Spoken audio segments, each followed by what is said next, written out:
Heippa rallaa! Se olisi sitten taas kuule valmennusten aika. Eli tässä valmennussarjassa käsitellään häpeää. Ja tämä on toinen jakso. Eli jos et ole tehnyt ykkösjaksoa, niin muista käydä tekemässä ensin se.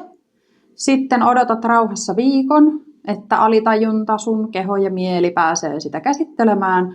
Ja sitten viikon päästä palaat tähän kakkosjaksoon. Mutta jos olet käynyt ykkösen jo tekemässä, niin käypä hakemassa sitten se sun valmennusvihkonen, mihin teit niitä viime kerran merkintöjä. Muista ottaa myös mahdollisimman mukava asento, mukavat vaatteet. Ihan vaikka sohvan pohjalle menisit pötköttämään, niin sitten aloitellaan. Muistutan vielä, että sitä häpeää meissä on ihan kaikissa. Eli se on täysin normaalia. Silloin sä tiedät olevasi ihminen, jos sä häpeät. Mutta sitä häpeän kokemuksia, häpeän tunnetta, sitä on eri tasoa. Eli jos se on hirveän korkea, niin silloin se rajoittaa sua, se estää sua tekemästä tai sanomasta asioita. Se estää sua toteuttamasta sun haaveita ja unelmia. Se estää sua vaikka kertomasta jollekin, että sä rakastat sitä, tai se estää sua vaikka rajaamasta ja sanomasta ei. Joten siksi tämä häpeä on melkoisen tärkeä aihe kyllä myllätä pikkasen läpi. Niin kuin viime kerralla, niin nyt myös tällä kerralla visualisoidaan niitä asioita. Ja visualisointi on siksi hyvä, koska silloin sä aktivoit samoja hermoverkkoja kuin siinä tilanteessa, kun sä jo eläisit sitä sun elämää tai sitä visualisoitua elämää. Ja visualisoinnin avulla niin sä kirkastat sun motivaatioa ja pääset helpommin lähemmäs sitä sun tavoitetta ja unelmia. Vähän niin kuin vaikka urheilijat ja esiintyjät tekee tällä tavalla samanlaisesti näitä harjoitteita. Mutta nyt lähdetään tekemään harjoitetta, eli kynää käteen ja rento mieli. Muista, että ei ole oikeita tai vääriä vastauksia. Ne on sun vastauksia, mitä sul tulee tänään siihen paperiin. Jos sä teet vaikka tämän saman harjoitteen viikon päästä uudelleen, niin voi olla, että sä olet viikon aikana kehittynyt sen verran, että siihen tulee vaikka jotenkin syvempiä vastauksia tai vaikka enemmän vastauksia. Eli tämänkertaisessa jaksossa tehdään 2 eri kohtaa. Ensimmäisessä kohdassa käsitellään nyt tässä hetkessä olevaa sinua ja tämän jälkeen käsitellään sitten sitä sinua, jolla on pienempi häpeä. Mutta aloitetaan siitä ykköskohdasta. Eli voit piirtää, jos koet sen omaksesi, mutta voit myös kirjoittaa, että millainen sinä olet nyt tässä hetkessä. Aloita taas vaikka siitä helposta, eli ulkonäöstä, millainen sulla on ryhti, miten sä vaikka hengität, miten sulla on hymyä, löytyykö hymyä kasvoista. Sä voit pistää vaikka asteikolla, pisteyttää itsesi, että kuinka vaikka iloinen ja energinen olet nyt tällä häpeämäärällä, mikä sulla on tässä hetkessä. Eli tuommoisia ulkonäköön liittyviä, ryhtiin, olemukseen liittyviä asioita. Kirjoitat sinne ihan rauhassa just niin kauan, kun sun on tarve kirjoittaa. Ja sitten palaat takaisin. Eli tässä kohtaa painetaan pausea. Sen jälkeen siihen paperille visualisoi sun tämänhetkinen ympäristö. Just niin laajasti, kun on tänään haluat ja on tarve. Oletko tässä hetkessä vaikka yksinäinen vai sosiaalinen? Oletko aktiivinen vai koetko olevas vähän ehkä uupunut tai ihan mitä vaan? Eli nyt niin kuin semmoista sun ympäristöön liittyvää ajattelua. Onko ympärillä ystäviä, töitä, harrastuksia? Mitä sun ympäriltä nyt tässä hetkessä löytyy? Nyt kuvailet sitä taas sinne ihan rauhassa just niin kauan, kun vaan vähänkään keksit. Ja muista, älä antaa heti periksi. Eli jos sun tulee semmoinen olo, että en mä enää mitä keksi, niin tsemppaa vähän aikaa. Yritä silti vaan väkisin. Älä paina sitä playtä uudestaan, vaan pitkität ja annat aikaa itsellesi, koska siellä yhtäkkiä voi tulla pling ja se valo voi syttyä. Mut joo, nyt voit painaa pause. Seuraavaksi ruvetaan miettimään, että mihin kaikkeen tässä hetkessä se häpeä vaikuttaa. Eli mitä sä jätät tekemättä? Mitä se estää sua tekemästä? Sinne voit kirjoittaa essee tai ranskalaisilla viivoilla, ihan ei ole väliä, niin yrität vaan mahdollisimman paljon miettiä kaikkia. Jollain voi olla vaikka, että olisi ihan sairaan kiva mennä vaikka rannalle, mutta en mä kehtaa. Vitsi mua hävettää, että mietin nyt mitä muutkin ajattelee. Tai joku haluaisi mennä kuntosalille, mutta ajattelee, että no mietin nyt, että vähän nolo. Sun tekisi mieli pyytää vaikka joku nainen treffeille, mutta sä ajattelet, että en mä kehtaa, että mua hävettää. Tai sun tekisi mieli pyytää apua ystäviltä, sun tekisi mieli kertoa niille, että sä oot jotenkin tosi uupunut ja stressaantunut, mutta kun sua hävettää, niin sä et kehtaa kertoa ja pyytää apua. Eli kaikki tämän tyyppisiä, kaikki mahdollisia, mitä ikinä vaan voi olla, niin kirjoitat sinne ylös. Teet niistä näkyvät, koska silloin kun siitä häpeästä tulee näkyvä, niin silloin se rupeaa hälvenemään. Ja paina pause. Ja nyt vielä viimeiseksi mietit, että mitä sä jätät sanomatta sen häpeän takia. Sun tekisi mieli sanoa jotain, mutta se häpeä tulee ja tukkii sun suun. Niin mieti vielä niitä. Se yhdistyy vähän tuohon äskeiseenkin kysymykseen, mutta vielä vähän laajemmin, että mitä sä jätät nyt myös vielä sanomatta, koska se häpeä vaikuttaa. Ja paina pause. Ja nyt vielä kato, mitä oot saanut aikaiseksi. Ja jos sulla on sellainen olo, että sun tekee mieli vielä jotain johonkin lisätä, niin lisää ihmeessä. Ja muista, ei tarvii mennä oikeaan kohtaan tai vaan sinne vaan listan perään. Kaikki mahdollinen, mitä tulee mieleen. Ja paina pause.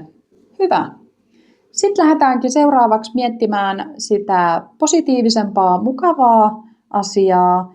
Eli miltä sun elämä näyttää sitten, kun se häpeä onkin pienempi.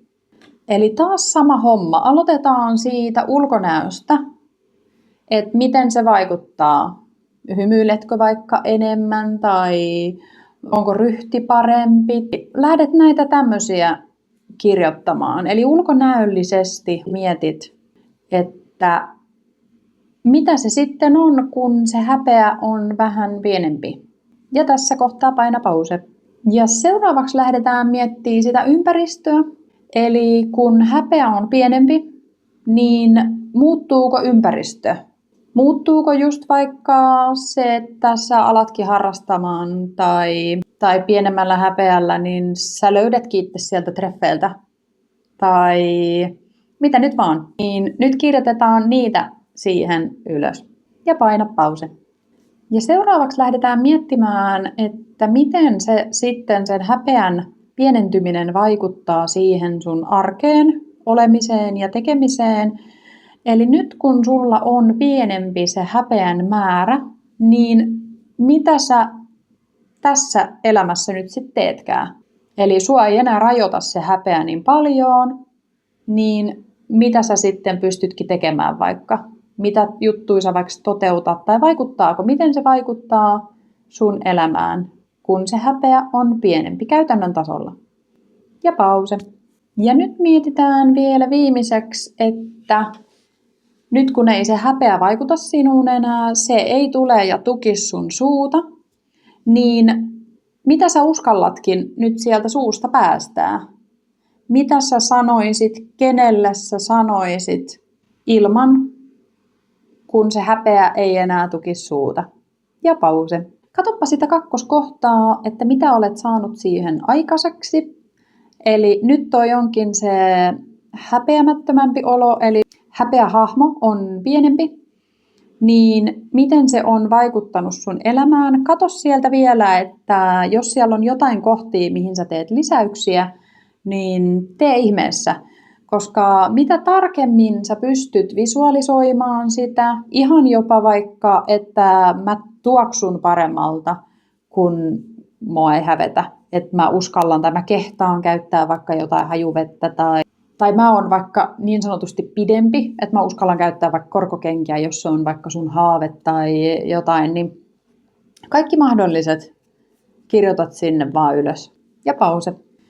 Ja nyt vielä viimeiseksi, niin katsotaan vähän nyt sitä tämän kerran tuotosta, mitä ollaan sinne paperille saatu aikaiseksi. Eli kumpi noista tilanteista tai kummassa tilanteista sinä haluaisit ennemmin olla? Haluatko pysyä tuossa ykkösessä, mikä on nyt tämänhetkinen tilanne, vai haluaisitko tonne kohtaan 2? Ja voit vaikka merkata sinne, jotenkin vaikka ympyröidä muutaman kohdan sieltä, että mikä sua niin kun oikein motivoi, että jos olet kirjoittanut vaikka 2. kohtaan, että ryhti on parempi, niin mua ainakin motivoisi aika paljon esimerkiksi se ryhti, niin sitten ympyröit sen sinne vielä, vähän niin kuin vahvistat, että totta, että ei vitsi, että nyt mä oikeasti kyllä rupean niin kuin sen häpeän sen suuta tukkimaan, että mä saan itse asiassa ton ryhdin mä haluun, sit sieltä sä bongaat jonkun muun ja vaikka vielä 3. Eli vielä oikein ympyröi 3 lempparia muutosta, mitä tapahtuu tähän päivään verrattuna muutos. Ja sit palaat taas tänne, eli paina pause. Hyvä. Sitten hei, tämänkertainen valmennus rupeaa olemaan ohi. Mutta niin sanottu kotitehtävä, jos haluat, niin voit jättää tämän vihkosen johonkin itsellesi lähelle. Niin voit tässä viikon aikana käydä lisäilemässä niitä muutoksia, mitä sul tulee mieleen, että miten se häpeän väheneminen vaikuttaa sun arkeen, sun elämään, sun tekemiseen, sun ajatteluun, sun puheeseen. Eli sitä voi aina käydä sieltä sitä niin sanottua unelmalistaa niin vaan lisäämässä. Mitä konkreettisemmin sä visualisoit sen, sä mietit sun ryhdin, sun hymyn, sun puheen, kaikki, niin sitä lähempänä niin sanotusti sitä elämää sä myös olet. Joten muistathan, että älä vähättele sinun mielesi voimaa, se on ihan valtavan vahva ja taitava, joten annathan mielellesi mahdollisuuden näyttää voimansa ja kyntensä, eiks niin? Tämänkertainen valmennus oli tässä. Muistahan taas painaa rohkeana ihmisenä siellä niin videolle peukaloa, jos tykkäsit, tai sitä sydännamiskaa. Ja jos satut olemaan ihminen, ketä tekee töitä ihmisten parissa, niin muista, että näitä videoita saa siellä työpaikalla tai jossain yhdistyksessä niin käyttää. Eli te voitte näitä katsoa ja yhdessä vaikka ryhmänä näitä harjoitteita tehdä, koska edelleen rakkaus kasvaa vaan rakastamalla, joten pidetään toisistamme huolta, niin sitä kautta tästä maailmasta tulee paljon parempi paikka elää. Mut ei mitään. Pattiliseurantaan ja nähdään jaksossa 3. Moikka!